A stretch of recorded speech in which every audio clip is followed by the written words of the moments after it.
की शिवरात्रीच्या दिवशी नेमकं काय घडलं होतं? नेमकं म्हणजे मी दर्शनाला गेलतो दादा तिथं. कुठं? आमच्या मंदिरावर तिथं वटकेश्वर महादेव मंदिर आहे, जागरूक महादेव मंदिर चौफुलीवर. हं. मी सिद्धेश्वर बाबाच्या तिथे दर्शनाला गेलो.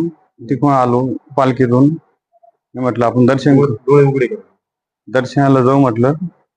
आणि दर्शनाला जाऊ म्हटलं आणि आपलं आपलं थोडं साफसफाई करू. तिथे मी सकाळी पण तिथे साबुदाणा खिचडी ती बनवून दिली त्यांना.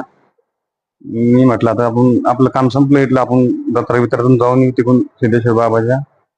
संध्याकाळी येऊ म्हटलं. मी संध्याकाळी गेलो मी तिथं. किती वाजता गेली तू? मी 9-9:30 वाजले असेल दादा मला तिकडून यात्रेतून यायला पालखीतून. ते आल्यामुळे त्यांना मला दर्शनाला बसलो नंदीपाशी. नंदीपासून मग उठून म्हटलं आता आतमध्ये जाऊ दर्शनाला. त्यामुळे आतमध्ये जायची गरज नाही तुला, आता तसं बोलला ते मला. त्याने पहिले सगळ्या त्या रॉड त्या उलंगणात टाकून ठेवल्या, जिथे साबुदाणा ते बनवलं आम्ही तिथं ते लालबुंद तयार करून ठेवल्या त्यांना. मग मला माहित लय भरपळ करतो, तुला दाखवतो मी काय येतं. तुला माहित नाही आम्ही कोण आहे. आमची तुला माहिती, तुला किती वेळेस तुला माहिती असल्यावर आमच्या संग लढतो का? तुला माहित नाही आम्ही दोघं आम्ही काही बी करू शकतो. मी सुदाम दौडचं आपलं सोनू सुदाम दौड आहे, ओळखत नाही का, नवाजचा भाऊ आहे म्हणे मी काही बी करू शकतो. हे तुला पाहिजे नाही का म्हणे, हे सगळे माझ्या अंडरमध्ये, सगळं मला मंदिर माझ्या अंडरमध्ये आहे, तू काही नाही करू शकत. म्हटलं मला दर्शन करू दे, देवाचं दर्शन करायला त्याच्यातून तुमचा काय संबंध आहे देवाचा तुमचा?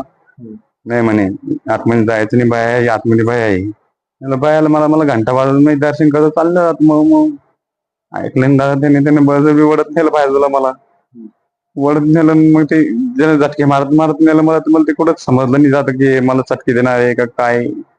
त्याने जसं धरलं माझे कपडे फाडे, गळ्याला रुमाल लावला, खाली पाडलं. मग ते काय मी तिने बोलायची आता हिंमत होते. मग पण मी पहिले बी त्यांच्या पाईपलाईन मुळे तसं गेलं प्रकरण घडलं होतं ना. मी थोडं घाबरलोच होतो, त्याला घाबरलेच होतो. पण तेव्हा बी मला जेसीबी मध्ये खाली काढून टाकतो म्हणे, तुला तुम्ही केले दादागिरी का? मी दादागिरी करतो माझ्यावर? म्हणलं भाऊ मी दादागिरी करणार, मी गरीब आहे. कोण तुम्हाला म्हटलं होतं जेसीबी खाली काढतो? सोनू दौड.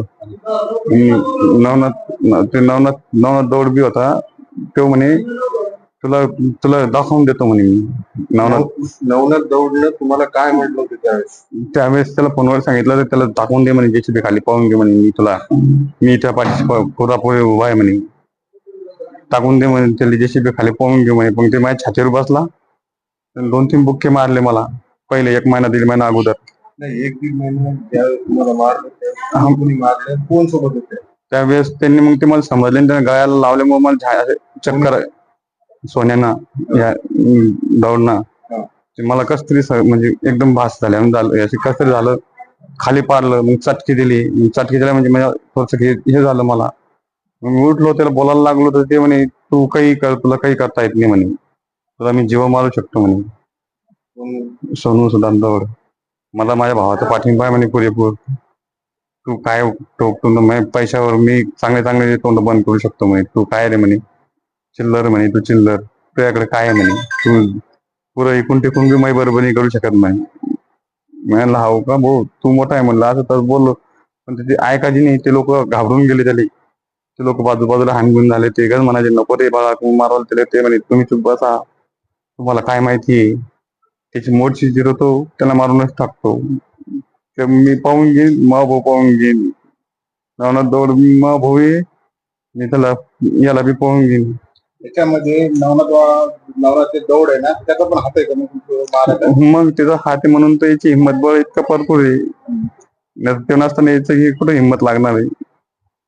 त्याचा हात आहे म्हणून तर जमत ते, मग कसं काय जमणार आहे त्याला? तुझ्यासोबत लोक उभा होते, तुम्हाला वाचवायचा प्रयत्नच नाही केला. केलता त्यांनी दादा, पण ते ऐकत नव्हता. ह्यो आहे ना, ह्यो ऐकत नव्हता. ह्यो म्हणे तुम्ही चुप बसा, तुम्हाला काय माहिती. यानं मला पाडलं, पायावर पाठीवर लाथा मारल्या पहिले. मग ती काढलं त्यांनी त्यांनी मारलं. मग खूप गंभीर धक्के दिले, खूप त्रास झाला मला. पण ते महादेवानं मला वाचवलं. त्या बिचाऱ्यानं मला इतकं बळ दिलं की खूप बळ दिलं. त्याच्याच भरवशावर मी त्याची सेवा करतो. मला त्याचं बळ त्यांनी फळ मला त्याने दिलं होतं. काय वाटतं तुम्हाला, काय अपेक्षा आहेत तुमच्या? माझी अपेक्षा फक्त मला न्याय पाहिजे. मला त्यांनी पैशाचं पण सांगितलं, नंतर पोलीस केस केलं होतं. माझ्या फोनवर खुद स्वतः फोन केला नवनाथ दौडला, तुझे पोरं शिकवतो म्हणे 12वी लोक, तुला फुकट शिक्षण देतो, तुला काय लागलं ते देतो 1-1.5 लाख रुपये. म्हणलं भाऊ मला पैशाची गरज थोडी नाही, मी माझ्या घरचा गरीब म्हटलं. म्हणजे तू तक्रार देऊ नका असं म्हणते का? हो हो, तुला काय लागतं मी देतो म्हणे, तुला पैसे लागले पैसे सगळं मी देतो म्हणे. तुम्हाला फोन करतोय का तो? हा, फोन केला त्यांनी मला तुम्हाला पैसे आम्ही दाखवतो का? हो हो, काय म्हणे? 1-1.5-2 लाख रुपये देतो म्हणे तुला, तू पोरं शिकवतो 12वी लोक, तू फक्त कंप्लेंट वापस घे. मी म्हणलं मी घेऊ शकत नाही. म्हणलं माझे बंधू माझ्या संघ आहे म्हटलं, माझ्या बंधूने मला खूप साथ दिला म्हटलं, माझे समाज बांधवांना मला खूप साथ दिला.